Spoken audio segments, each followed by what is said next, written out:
Prenez un instant pour observer ce visage. Cet homme ne nous regarde pas. Il ne regarde pas non plus l'enfant à ses côtés.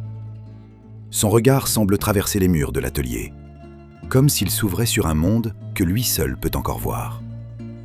Ses yeux sont deux fenêtres donnant sur toute une vie de labeur. Des années passées courbées sur des chaussures usées, à réparer celles des autres, sans jamais parvenir à réparer la sienne. Regardez ses cheveux en désordre, ses épaules affaissées, les traits fatigués de son visage.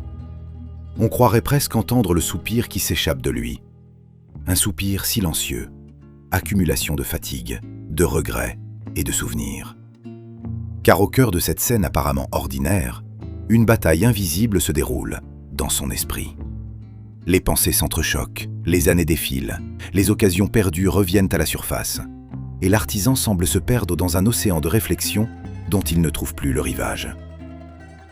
Puis notre regard est attiré par une autre présence, l'enfant. Petit, fragile, innocent. Comme une brise matinale que les difficultés du monde n'ont pas encore atteinte. Il tend la main vers le vieil homme, un geste simple, naturel, spontané. Comme seuls les enfants savent encore le faire. Sa bouche entr'ouverte suggère qu'il parle. Peut-être demande-t-il quelque chose, peut-être pose-t-il une question si simple que le vieil homme ne sait peut-être plus comment y répondre. Le contraste est saisissant. D'un côté, le visage lisse de l'enfance, plein de vie, plein d'avenir. De l'autre, le visage rugueux du cordonnier, marqué par le temps, creusé par les épreuves. Une peau qui ressemble presque au vieux cuir qu'il travaille chaque jour. Et c'est précisément là que se trouve toute l'histoire du tableau. Mais regardez plus attentivement. Regardez ses pieds. L'enfant est pieds nus. Quel détail extraordinaire. Et quelle ironie silencieuse. Nous sommes dans l'atelier d'un cordonnier, l'endroit même où l'on répare les chaussures. Et pourtant, l'enfant se tient sur le sol froid, sans aucune protection.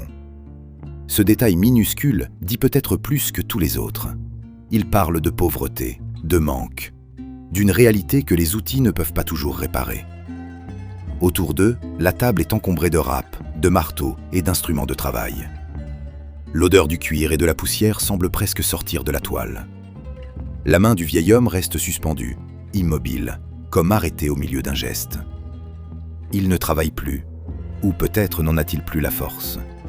Comme si, pour un instant, le poids de ses pensées avait été plus lourd que celui de son métier. Et c'est ici que Fabio Fabi nous surprend. L'artiste est surtout connu pour ses scènes orientalistes éclatantes, ses couleurs lumineuses, ses représentations exotiques de l'Orient. Mais dans cette œuvre, tout est différent. Plus de faste, plus de rêve, plus d'évasion. À la place, il nous montre une réalité plus discrète, plus humble, plus humaine. Le visage authentique de l'Italie de la fin du XIXe siècle.